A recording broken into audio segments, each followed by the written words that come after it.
What if I told you that despite some questions at secondary and questions at running back, that Ohio State's defense is nothing for opposing teams to be excited about? And like even with the possible weaknesses at corner and safety and linebacker last year, it's nothing to be excited about, and that's because their defensive line next year has the potential to be the deadliest, and if not, certainly one of the deadliest in the nation. Ohio State in 2020 had issues with defending the pass, allowing a little over 300 passing yards, an average of 2 passing touchdowns a game, and allowed about every 2 out of 3 passes to be completed while only garnering just under 1 interception a game. So the secondary had numerous problems, but the line was just anything but having problems really last year until you got up against really high caliber teams with elite running backs, also known as Alabama. But Ohio State last year, while again allowed very many passing yards, they didn't even allow 100 rushing yards a game. On average, players would only run for 3.4 yards against Ohio State, which is under the 4 mark. And about only 1.3 touchdowns a game were rushing touchdowns. And that right there, the stats right there clearly do show you the stark difference between the D-line and the rest of the defense. Ohio State's D-line is where it has always been, and I think it's going to continue to be that way.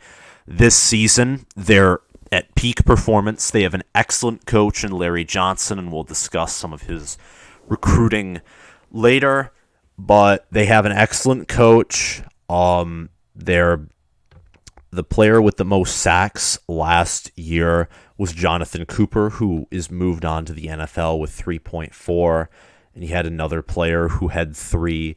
And I mean, imagine what these stats would be if you threw in extra games, like the extra crap games is what I'm talking about. Because it was an all-conference schedule, you had to play a solid Northwestern team, and then you had to play the 2 playoff games.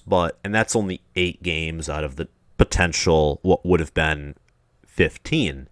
And the stats for the D-line, I mean, all around they'd probably be better, but the stats for the D-line would be amazing if that was the case.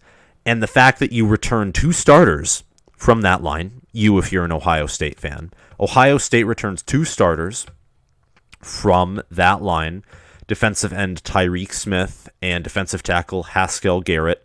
Smith with 2 sacks and a forced fumble, and Haskell Garrett with 2 sacks and an interception. And then you do have some what I would call fillers. And by fillers, I mean that what you have is you have like 3 players to fill in the other 3 spots that don't have returning starters. And these 3 players, they weren't starters, but they were involved in the rotation of the line, and they each got a few tackles. Some even got sacks. Zach Harrison, Tyler Friday, and Javonte Jean-Baptiste are who I am mentioning. You do have Harrison, who had 2 sacks. Friday only had 2 tackles, and Jean-Baptiste had 1 sack.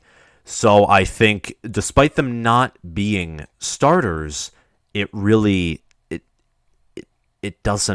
honestly doesn't matter that much, to be honest, because despite it doesn't, because with the experience they have, and Ohio State, again, they just always develop well. It doesn't matter that 3 of their starters have left. 2 is enough. One of them is a defensive end, and defensive ends are where Ohio State really stars in. Plus, you do have Jack Sawyer coming in. Jack Sawyer was the number 4 player in the 2021 recruiting class, according to 24/7 Sports. 6'5", 248 pounds. The guy is not in photos is not chubby either. He's like he's a pretty muscular built dude, obvious athlete. And he was tearing it up in the spring game as well, and I think he'll obviously be included in the rotation. He was one of the first players to have his black stripe, which is how you earn your place on the team. He was one of the first to get that black stripe removed, which I think is absolutely huge. But yeah, Ohio State is going to have one of the best defensive lines in the country. And to make matters worse, if you aren't an Ohio State fan too, I don't think any team on the Ohio State schedule specifically really have anything that can come close to Ohio State's defensive line. Minnesota returns a good portion of their offensive line, but the talent of Ohio State and who Larry Johnson is as a head coach, his development, his recruiting, Minnesota's O-line will probably be overwhelmed at multiple points in the game. I'm thinking same thing with Oregon here, even though Oregon is a certainly more talented team than Ohio State. Just comparing the O-line and D-line, you could go down the list to Tulsa, Akron, Rutgers. Don't even have to mention the entire schedule. No team's offensive line, I don't think, will be able to handle the pressure. And speaking of pressure, too, with the returning starters and with how elite they're recruiting at these positions, it seems like they're only bringing in 5 stars now and maybe high 4 stars for the defensive line, but oftentimes 5 stars for the ends. You're going to get crazy pressure if you're any team. So really, that just is going to make it all harder. And as I mentioned in my other video with Ohio State, you have to remember that even if the secondary and the linebackers and the coverage is straight up awful, most quarterbacks, when faced with Ohio State's defensive line,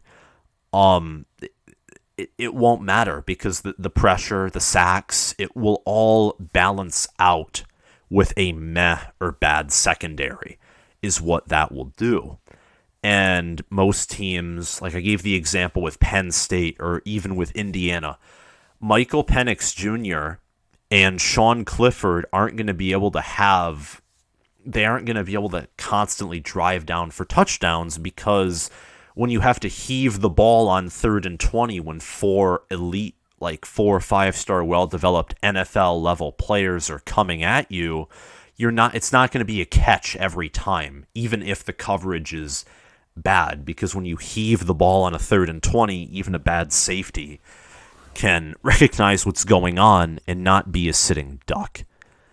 So, again, Ohio State is going to have easily one of the best defensive lines, and that's really all I have to say in this video. If you liked it, remember to like and subscribe, hit the notification bell so that you can watch more of my videos. I am running a little bit low on time this week, but there will be another video coming out Saturday about the Florida-Alabama game. So thanks for watching, and I'll see you later.